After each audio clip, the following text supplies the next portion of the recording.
মানিকপুৰৰ টাকাবাৰীত কিশোৰীৰ মৃতদেহ উদ্ধাৰ। বঙাইগাঁও জিলাৰ মানিকপুৰ থানাৰ অন্তৰ্গত টাকাবাৰী গাঁৱত আজি উদ্ধাৰ হয় এগৰাকী কিশোৰীৰ মৃতদেহ।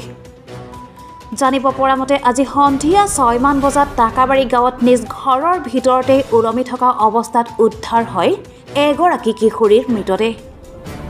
পৰিয়াল তথা চুবুৰীয়াৰ ভাষ্য অনুসৰি এইবাৰ হাইস্কুল শিক্ষান্ত পৰীক্ষাত অৱতীৰ্ণ হোৱা কিশোৰীগৰাকী বান্ধৱীৰ লগত আজি চকীশালীত চৰক পূজা চাবলৈ গৈছিল আৰু বৰপেটা জিলাৰ উত্তৰ ফেহুৰাখোৱা গাঁৱৰ পংকজ শৰ্মা নামৰ বন্ধু এজনে ফোন কৰাত ঘৰলৈ আহে।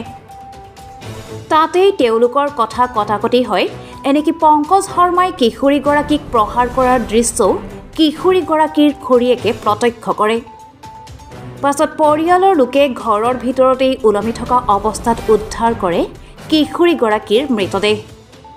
ইতিমধ্যে মানিকপুৰ থানাৰ আৰক্ষীৰ লগতে বঙাইগাঁও জিলা আৰক্ষীৰ উচ্চপদস্থ বিষয়াসকল ঘটনাস্থলীত উপস্থিত হৈ প্ৰাথমিক তদন্ত কৰাৰ লগতে কিশোৰীগৰাকীৰ মৃতদেহটো মৰণোত্তৰ পৰীক্ষাৰ বাবে প্ৰেৰণ কৰিছে আৰু মানিকপুৰ আৰক্ষীয়ে অভিযুক্ত পংকজ শৰ্মাক আটক কৰিছে। পৰিয়ালৰ লোকেও মানিকপুৰ আৰক্ষী থানাত এক এজাহাৰ দাখিল কৰিছে। আজি কি হৈছে? মইতো সন্ধিয়াটো ঘৰত নাছিলোঁ, মানে ঘৰত ফোন কৰিছে ঘৰৰ পৰা, ভণ্টি মানে কি আহি দেখি পাওঁ কি ফেনত ওলমি আছে।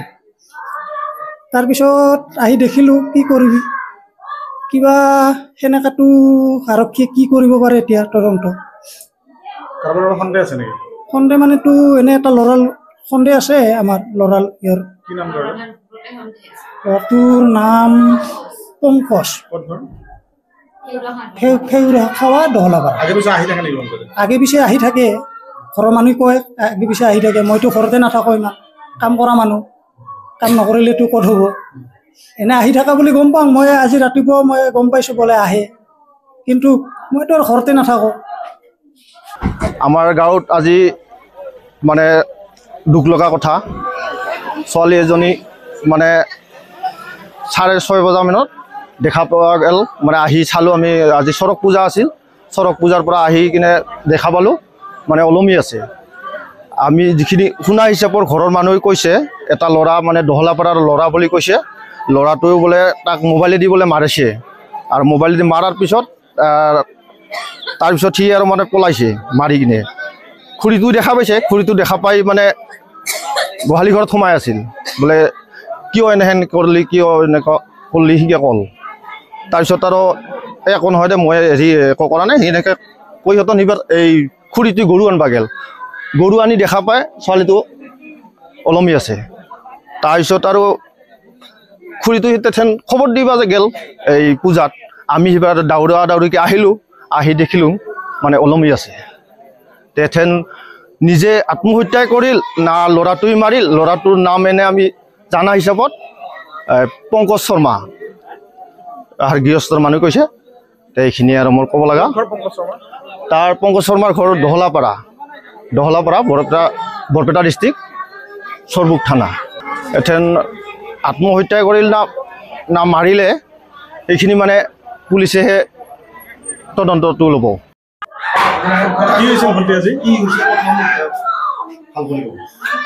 ভণ্টি পূজা চাবা গৈছিল আমাৰ লগত, এইখিনি আমাৰ বাটৰ লাগি আমাৰ লগতে গৈছে, আমাৰ এইখিনিত লাগি। তাৰপিছত তাই এই এটা ভণ্টি ঘৰত শুনছে, আমাৰ পাছফালৰ ভণ্টি ঘৰত, তাহাৰ লগত বোলে যাব। তাৰপিছত আমি তাৰ মাকটা, মই আৰু আমাৰ বাইদেউ শুন গোটেইকেইটাই গৈছোঁ পূজাশালী। তাই আমাৰ অলপমান পাছত যাই পাইছে, পাছত যাই পাই আছে লগকেইটাৰ যাৰ লগত গৈছে তাৰ লগতে আছে। তাৰপিছত আপাটা আহিছে, আপাটাকতো মই চিনি পাওঁ, আপাটা আহিছে, বাৰে বাৰে ফোন মাৰি আছে, মই চাই আছোঁ, মানে ফাকৰ পৰাই চাই আছোঁ। এইবাৰ আহিছে, ফোন মাৰি আছে, তাই ওলাই আহিছে, ওলাই আহি এইবাৰ মোক দেখা পাই আৰু এইবাৰ লগকেইটাৰ লগত সুমি গৈছে, সুমি যায়। এইবাৰ আৰু আপাটাই ফোন মাৰি আছে নেকি, ওলাই আহিছে, ওলাই আহি মোক হাতত ধৰছে, হাতত ধৰি কৈছোঁ দে এনকে থাক, এতেই থাক, নাযাবি গহঁত। তাৰপিছত মই কৈছোঁ তাই আছে মোৰ লগতে হাতত ধৰি আছে। এইবাৰ মই আমাৰ এটা সৰু ভণ্টি আছে আমাৰ, তাক ভাবছোঁ আইচক্ৰীম বেলুন আনি দিব। এইবাৰ মোৰ হাতৰ পৰা এৰা খাই গৈছে, মই ভাবিছোঁ আনি দিব ভণ্টিক কিবা।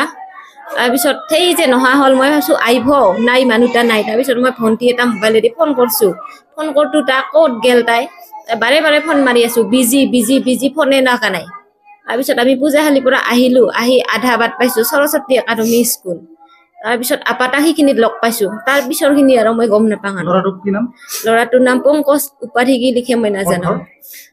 ফেউৰা খাৱা দহলাপাৰা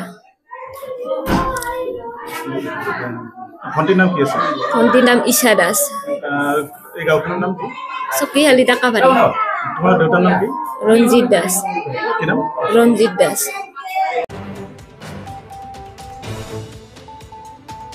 মানিকপুৰৰ পৰা উদয়ন নাথৰ ৰিপৰ্ট নিউজ টাইম 3